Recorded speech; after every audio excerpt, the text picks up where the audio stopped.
Assalamualaikum warahmatullahi wabarakatuh. Salam sejahtera selalu. Salam budaya bersama channel Mencari Jejak 70.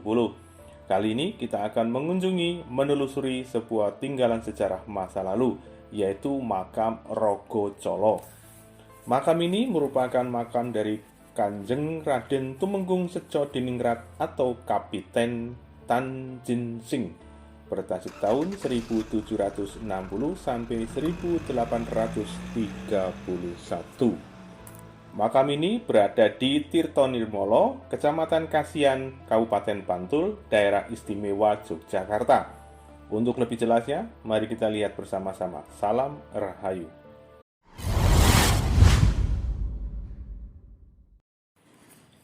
Ya, salam sejahtera selalu buat para pemirsa, buat para sahabat yang selalu setia menemani channel Mencari Jejak 70 dalam menelusur, mengunjungi, menelisik setiap situs-situs yang ada.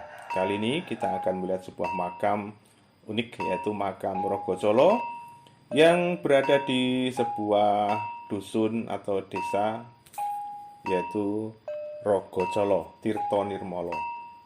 Jadi makam ini ada di sebuah seperti bukit kecil, dan yang dimakamkan di atas atau yang di pusat daripada makam itu sendiri yaitu makam dari Kanjeng Raden Tumenggung Secodiningrat atau Kapiten Tanjinsing. Itu bertahun 1760 sampai 1831. Tanjinsing merupakan seorang wira swasta yang sukses di usia 30. Ya, pangkat beliau saat itu seorang Chinese Captain di wilayah Kedu. Jadi wilayah dari Yogyakarta menuju ke utara, situ ada Kedu dekat dengan Magelang. Kebetulan beliau sangat berjasa sekali pada saat adanya kekisruhan di Kesultanan Yogyakarta, dan beliau membantu daripada hak Sultan Hamengkubuwono III untuk mencapai atau mendapatkan kembali singgasananya. Akhirnya beliau dipercaya sebagai pembantu utama dari Sultan Hamengkubuwono III dan dilantik sebagai pembantu utama. Beliau dilahirkan di sebuah kota kecil, yaitu di Kalibeber, Wonosobo. Saat itu masih kota kecil, kalau sekarang sudah besar ya. Ayahnya saat beliau kecil telah wafat dan ditinggalkan sewaktu beliau masih kanak-kanak. Setelah itu Tanjinsing itu diangkat anak oleh seorang yang lainnya yang bernama Tek Yong. Ibunya kebetulan seorang keturunan darah biru, yaitu Raden Ayu Patrawirya. Jadi Raden Ayu Patrawirya sendiri merupakan putri dari Raden Mas Kunting, keturunan ketiga Amangkurat pertama atau Amangkurat Tegalwangi. Saat itu Amangkurat I wafat di daerah Tegal, pantai utara di saat perjalanan menuju Batavia.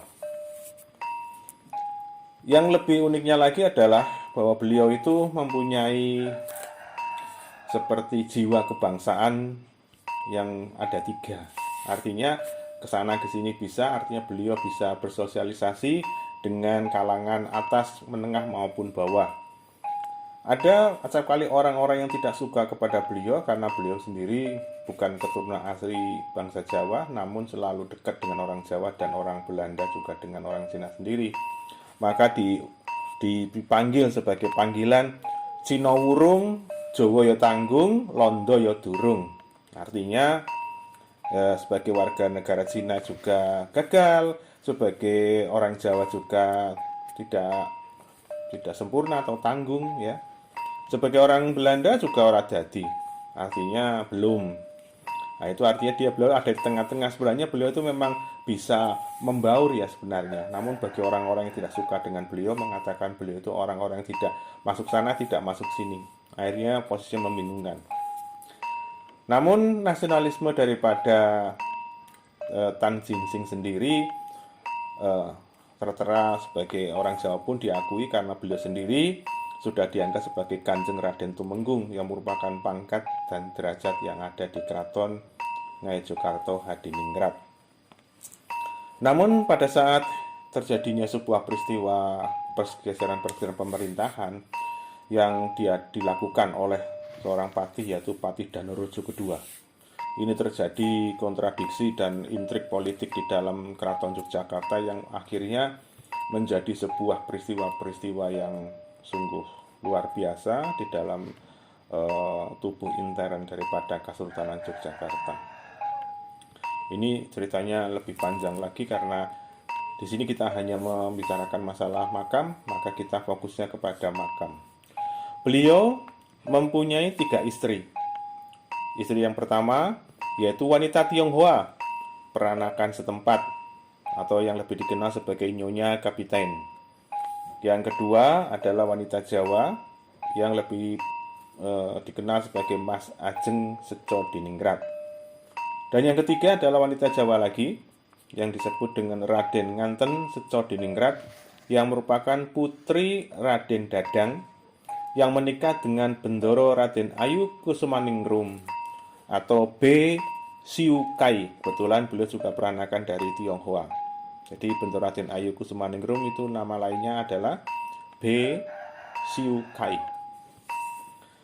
Untuk wilayah dan rumah daripada beliau sebenarnya sekarang ini ada di tengah-tengah kota Yogyakarta, dekat dengan Keraton Yogyakarta.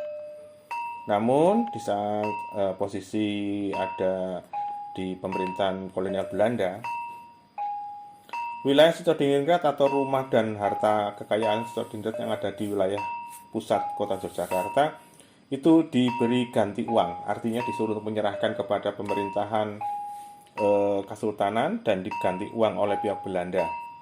Itu pada tahun 1824. Dan pada tanggal 24 April 1861 itu akte tentang hak warisnya diturunkan kepada keturunannya. Jadi sah menurut akte waris. Yang terakhir adalah di telusur sejarah oleh channel Mencari Jejak 70, di makam Rogojolo sendiri banyak terdapat lingga dan yoni di depannya. Artinya di situ ada lingga dan yoni yang besar-besar. Kebetulan ada di pintu masuk menuju makam Rogojolo. Jadi kalau kita naik ke makam Rogojolo itu kita akan berjalan kaki sekitar 75 sampai 100 meter dari bawah. Kita parkir sekitar 100 meteran naik ke atas. Nanti kita akan menemui lingga dan yoni itu di sebelah kanan dan sebelah kiri di pintu masuk. Dan menurut tutur tinular yang ada, cerita-cerita dari masyarakat bahwasanya dulu lingkungan daripada makam Rogojolo sendiri dipercaya merupakan lingkungan komunitas agama Hindu di masanya. Jadi di suatu tempat jika ada lingga yoni yang besar-besar, memang diperkirakan sebagai situs daripada candi Hindu. Jadi ada tempat untuk prosesi agama Hindu melakukan kegiatan spiritualnya. Itu memang sering terjadi dimanapun kita datang, biasanya seperti itu. Namun di sini cuma hanya tinggalan lingga dan yoninya saja. Untuk yang lain tidak ada. Mungkin ada di bawah makam itu sendiri, karena ini bentuknya seperti kayak gumuk, seperti puntukan, seperti bukit kecil. Biasanya candi itu ada di atas bukit kecil. Namun sekarang tinggalannya hanya itu saja yang kita dapatkan. Untuk mengunjungi makam Rogojolo yang ada di wilayah Kabupaten Bantul sendiri, bisa menggunakan moda transportasi apa saja. Bisa dengan mobil pribadi dan sepeda motor. Jalan juga bagus, aman, tempat parkiran luas karena ada dekat dengan musola ya. Ada musolanya, bisa untuk bersuci diri sebelum kita naik ke makam. Untuk menginap kayaknya harus menemui juru kunci dulu karena memang tempatnya juga di atas bukit, sepi ya. Jadi harus menemui agar ada ketertiban bagi para pengunjung. Untuk kunjungan kali ini kita cukupkan sampai di sini dulu. Kita ketemu lagi di lain konten dan di lain kesempatan. Salam sejahtera selalu, salam budaya, waras warak wutuh bersama channel Mencari Jejak 70. Salam Rahayu. Wassalamualaikum warahmatullahi wabarakatuh.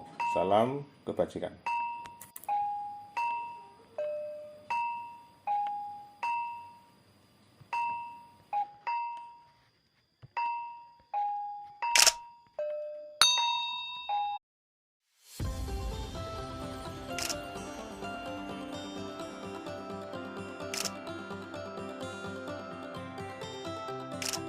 Jangan lupa subscribe dan like-nya ya, agar kami semakin berkembang dan bisa mendapatkan informasi-informasi yang lainnya. Salam Rahayu.